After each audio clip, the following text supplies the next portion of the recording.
Hey everybody, this is Chuck with the HesitantHomesteader.com, giving you a little update on some crazy weather that we've had here at the end of February.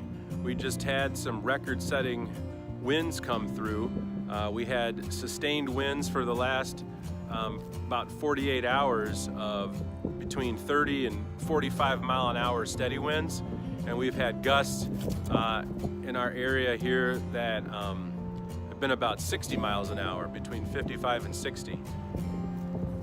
So had a little bit of storm damage. Right behind me is my outdoor boiler, and because it's so windy here and flat, you can kind of see, I'll go this way,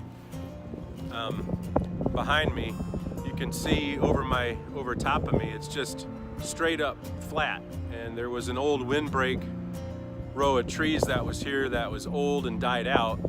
And so to kind of protect myself when I'm out working on the boiler and stacking firewood back here, I had put up a temporary windbreak in front of the boiler. I did some pressure treated 4x4 posts and had put those in the ground with some galvanized metal brackets that go down to hold them in place.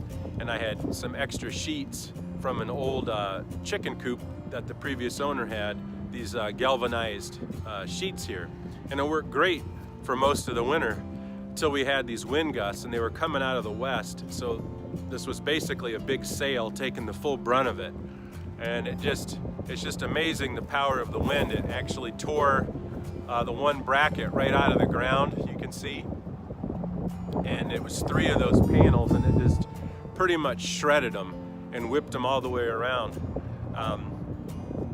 So that kind of leads me, one of my projects for the spring that we will post is I want to build a new windbreak across here.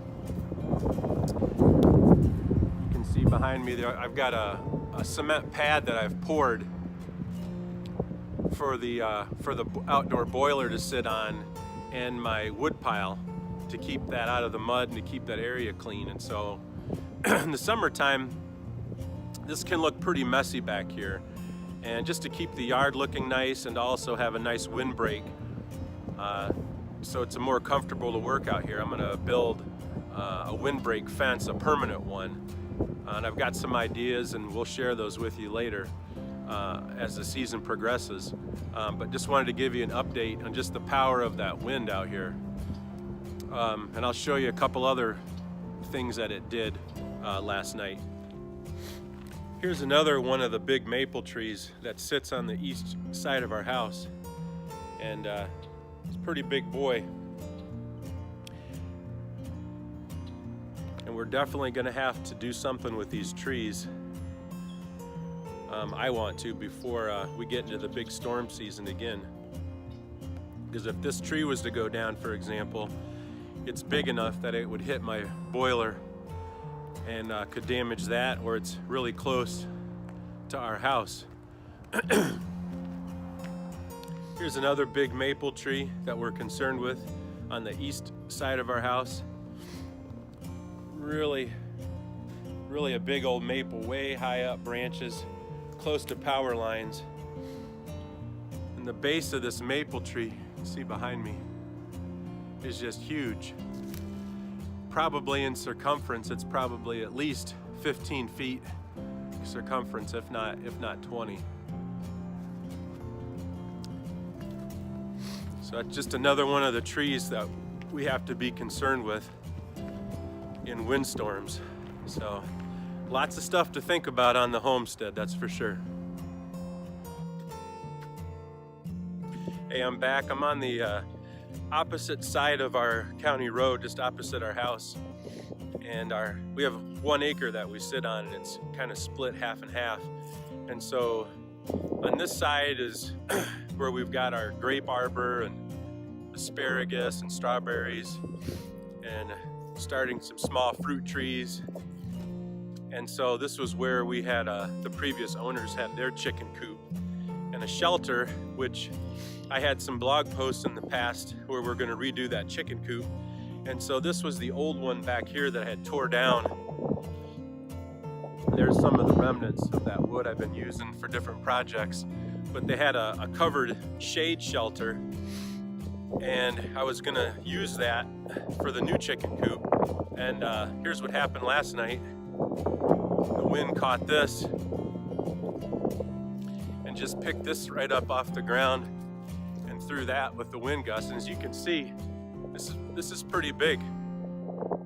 This is probably, I'm gonna say 6 by 8 and probably 8 feet tall. Those are 4 by 4s on the bottom. So that was some more of the wind damage we had last night. So this is just something here in Northwest Ohio that we deal with. It's so flat here. Again, you can see, I mean, there's just nothing on the horizon. And there's no other windbreaks that are effective here, so from other farmers. And I knew this was going to be an issue, but we've had much stronger winds here, I think, than in the past that they typically get. We've had a lot of wind events like this, probably 3 or 4 of these in this winter. And during the summer, we had some powerful storms come through. And it's pretty nerve-wracking to lay in your bed at night and wonder if trees are going to fall on your house or if your chicken coop's going to get blown over. We've got some really big trees, some big maple trees you'll see here behind me. You can see on our house on the east side, and spin it around here, and then also some pretty big boys here on the west side. So when these winds come whipping through here, it's a bit nerve-wracking at night. But putting a windbreak up is a pretty expensive proposition. Here in Ohio, they would recommend arborvitae or some different types of, like, say, white spruce mixed in with some deciduous trees and shrubs. But for the length of my property I've got, I mean, we would be talking, unless I would buy really small starter saplings, which would take, 10, 15 years for the evergreens and much longer for the deciduous trees. I can't afford to wait that long. I mean, this whole border here behind me would have to get a windbreak on the west side, and that's just one half of it.